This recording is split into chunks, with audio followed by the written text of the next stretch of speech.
সরকারের সিদ্ধান্ত ক্রমে নির্বাচনী ট্রেন ইতিমধ্যে ছাড়তে শুরু করেছে।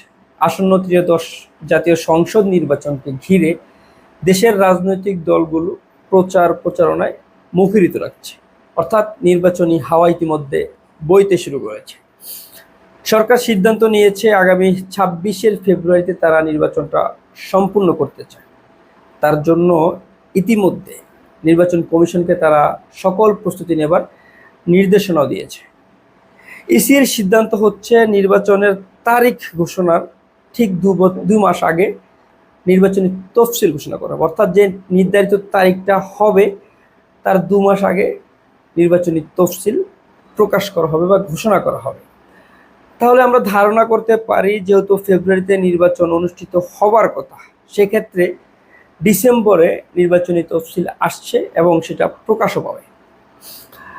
নির্বাচনটা কি যথাসময়ে হবে নাকি আরও বিলম্বিত হবে, এটা এখনও ধোঁয়াশা কাটেনি। কারণ নির্বাচনী যে প্রস্তুতি সরকার ইতিমধ্যে নিয়েছে কিংবা ইসি যে প্রস্তুতি নিয়েছে, সেখানে রাজনৈতিক দলগুলোর মতপার্থক্য, ইসির সঙ্গে রাজনৈতিক দলগুলোর দূরত্ব এখনও কাটেনি।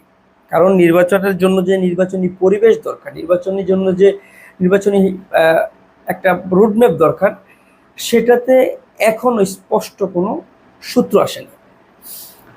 আসন্ন নির্বাচনের সবচেয়ে আলোচিত যে রাজনৈতিক দল আছে তার মধ্যে বিএনপি, জামাত ইসলাম এবং এনসিপি অর্থাৎ সদ্য যে দলটা আন্দোলন থেকে উঠে এসেছে তাদের কথা বলছি।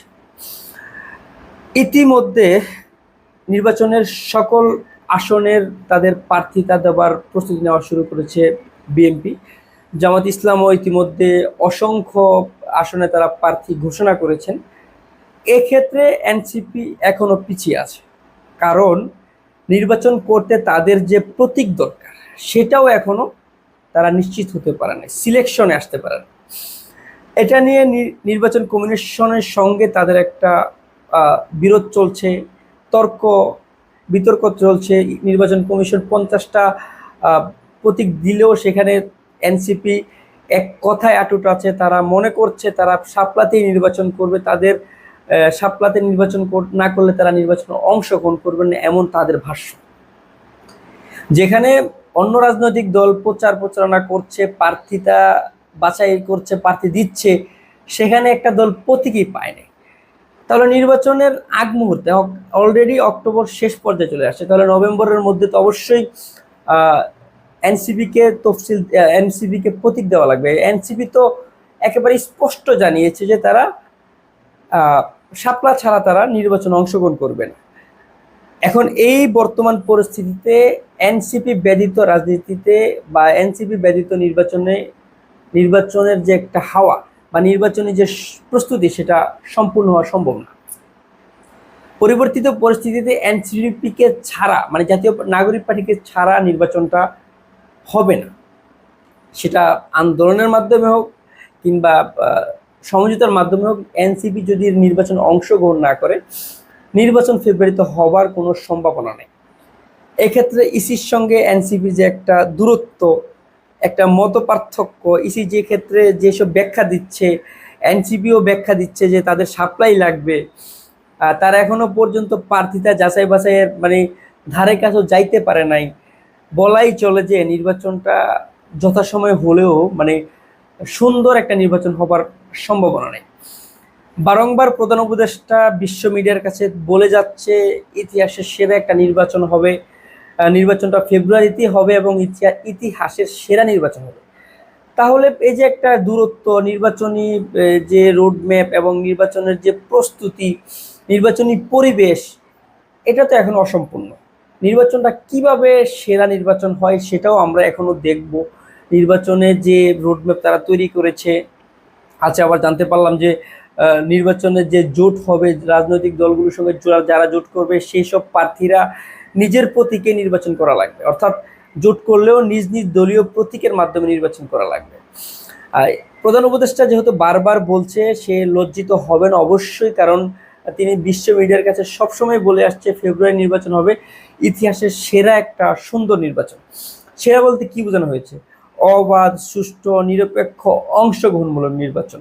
যে নির্বাচনে দামি নির্বাচন হবে না, যে নির্বাচনে জোরপূর্বক আসন নিয়ে যাবে না, যে নির্বাচনে আগে থেকে সিল মারা হবে না, কিংবা নির্বাচনের যে একটা কি বলে বিশৃঙ্খল পরিস্থিতি সেটা থাকবে না, একটা সুশৃঙ্খল পরিবেশে মানুষজন ভোট দিবে।